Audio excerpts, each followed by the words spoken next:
Bismillahirrahmanirrahim. Assalamu alaikum friend. This is me Zakir Khan and you're watching my YouTube channel Rare Career. Friend, today in this rare and amazing video editing tutorial I am going to show you how to edit your photos in your mobile phone professionally. So without wasting any time, let's start a video.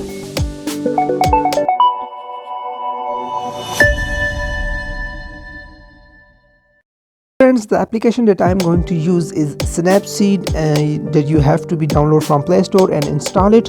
And after installation, you have to import the picture in your Snapseed that I have already done. So here is a collection of tools that I have done in this video. So please note down these tools and let's start video.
friend, I hope you enjoy this video, and if you have any query about this, so ask me in the comment box.